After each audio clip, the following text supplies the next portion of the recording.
Mono, have you tried that new stuff that's going around? Up Dog? No, what's up, dog? Yeah.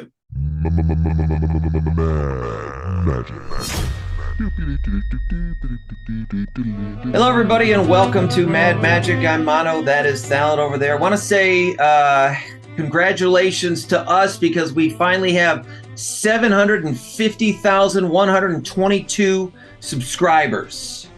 We don't have that many subscribers, though. Today we got one to buy, one to sell, one to speculate on, and at the end of the show here, we are picking our winner from our 100 subscriber card giveaway. So if that was something that you give a crap about, then watch the entire show or, fast forward to the end and see how it all worked out. I do want to tell everybody that YouTube only ever shows us the names of the people who have publicly subscribed.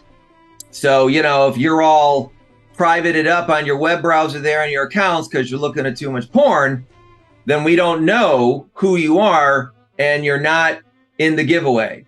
What can I say? Life's full of trade-offs. Yeah, All right, winner, Alex. lobster dinner. What's that? Winner, lobster dinner. But yeah, if you're a little too private, we can't help you out. Right. So nothing we can do about that part. That's YouTube. Complain to them, not to us. You'll complain to us anyway. If you want to complain to us, make sure in the comment section you write, I think that Salad and Mono are two of the worst human beings on the planet. Put that in the comments. All right. But in the meantime, also comment on kind of the sexual dynamic between the two of us. There's a bit of tension there, but some things are just better left unsaid. It's like Rachel and Ross. But I won't be there for you. Bail me out. I'm like, nope. 1, 2, buy. What do you like this week for one to buy? All right, my dude. My fave friend Mono. Today we're going to talk about Yavimaya Hollow. Reserve list card available first and only in Urza's Destiny. And just to those who aren't aware, this was the second set that ever featured foils. So if you feel extra frisky, you can pick up a foil copy of this card. The card is a legendary land, does not come into play tapped. Taps for a colorless mana or 1 green, tap it to regenerate target creature. Note also that this does not have to be your own creature. Remember that when regenerate was a thing? Yeah, regeneration has kind of become a dead mechanic.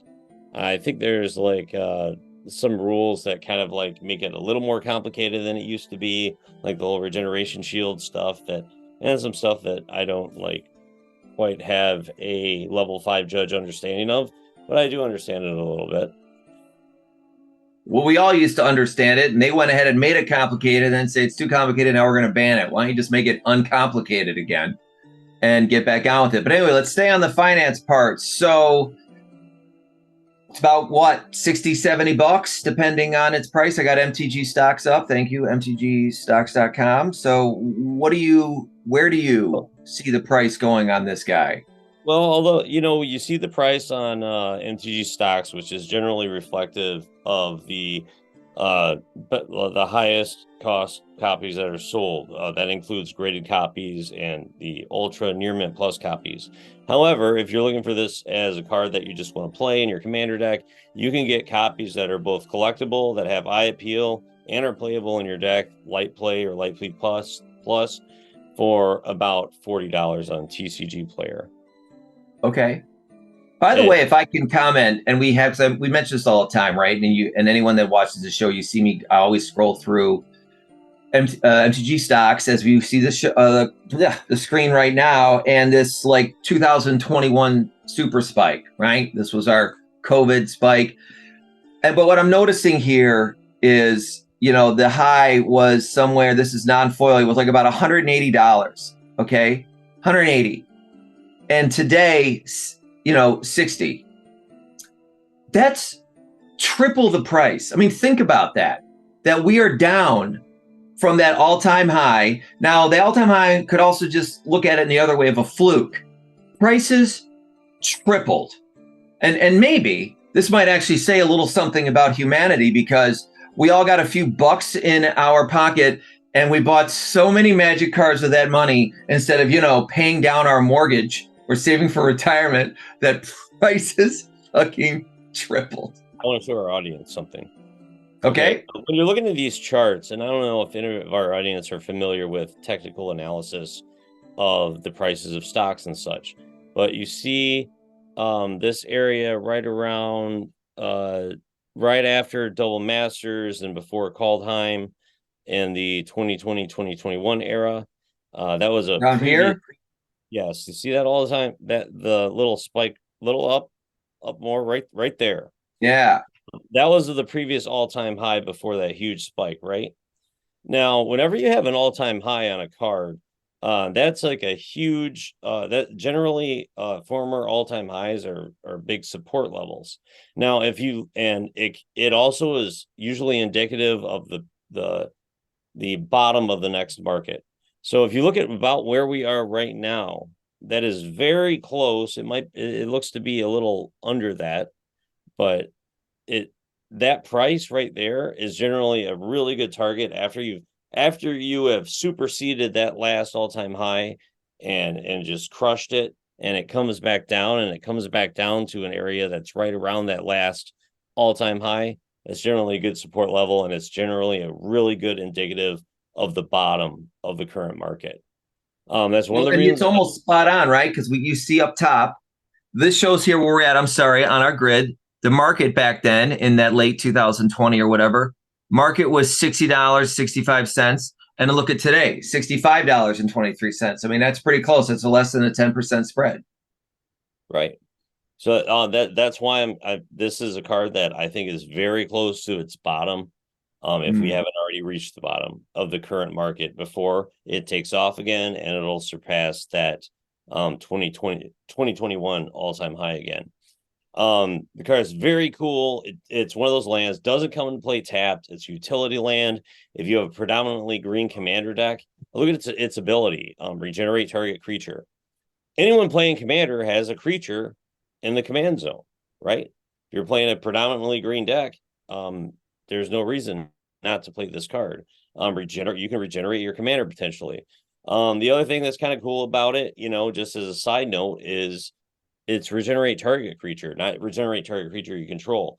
So this can also be used as a political tool in the commander spectrum to regenerate a creature that is controlled by one of your opponents in exchange for favor.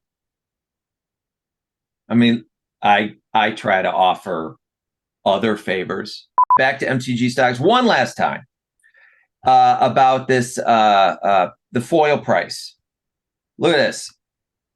Is it common for foils to be 9 to 10 times the value of the regular price of the card? Only during this time period when you're talking about you have to remember Urza's Destiny is the second set in Magic's history that ever contained foils. During that time there was 6 foils, 5 to 6 foils in a 36 pack booster box, usually included 3 commons, 2 uncommons, and 1 rare. And so if you get a rare that is really good, which, how many really good rares are in a set? Not a lot, maybe 10 to 20 max that are playable. If you pull one of those rares, you did very well. So they are actually rare. Those foils are really rare. And even the foil price, like if you're feeling frisky, I've seen them going for uh, a number that's a little south of that for light play copies of foils. And I'm not opposed to picking up the foil copies also as a one to buy. And there is no way that this card is ever like I can't imagine this card being sub like $1,200 as a foil. It's going to be one of the best foils, the most expensive foils ever printed from this era. There's going to be you've got the likes of Grim Monolith, um, uh, the Academy Rector, Treachery, Palinchron, stuff like this. You have a Maya Hollow. It goes into that tier of cards. Well, before I start buying those, I'm still going to keep buying reserve list legend cards in near mint condition, but that's just me. So one to sell now. And I always like this because it always seems to be a little bit more controversial, right? So get rid of this card, and especially with some of your picks, because you often will pick hot cards and you say, get rid of this one. Like back in the day, I think it was a One Ring. You said, yeah, it was one of them. You said, dump the One Ring. You know, they're just printing so many. And you have another hot card here. What is your one to get rid of? The one I picked today is Tashana's Tidebinder, excuse me, from Lost Caverns of Exelon. So more or less brand new.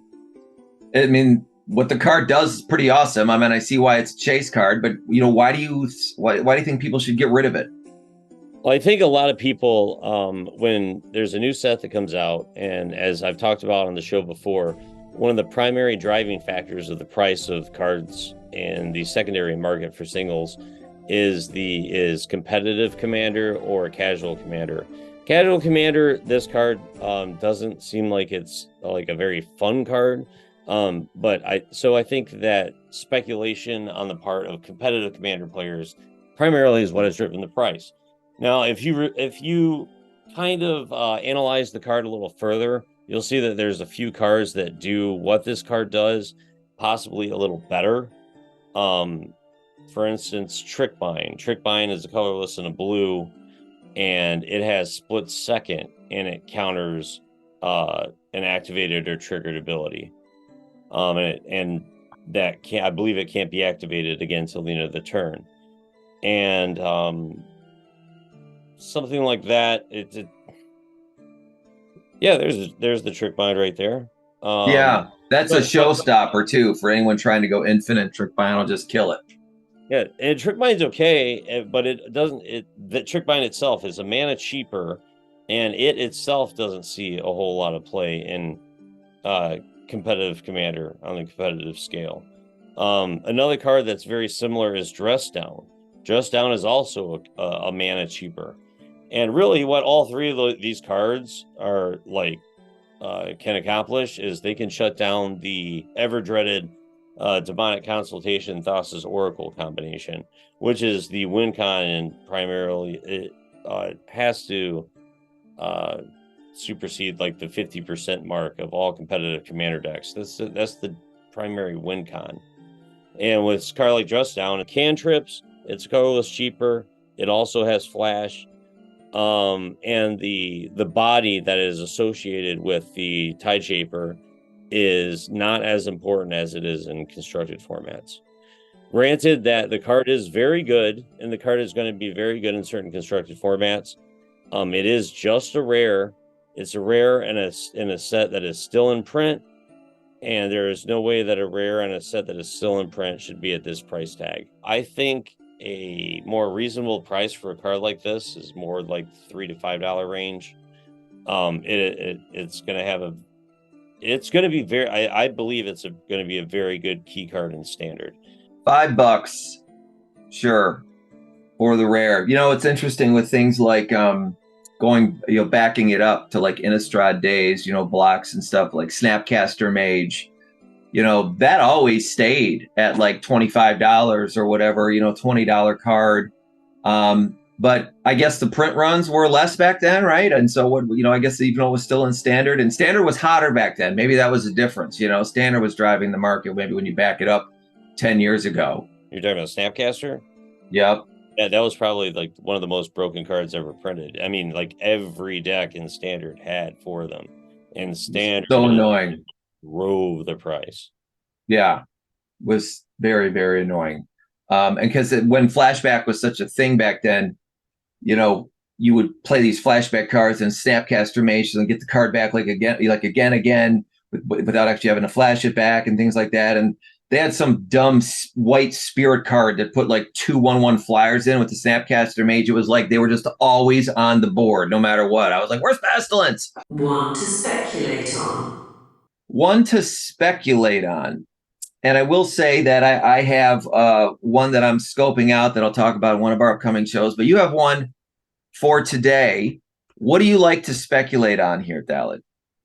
This is another what's funny is that the last time we did this, it was also from the same bastard child of a set produced by Wizards of the Coast, and it is on the reserve list. Is Didgeridoo. Why do you like this Minotaurs?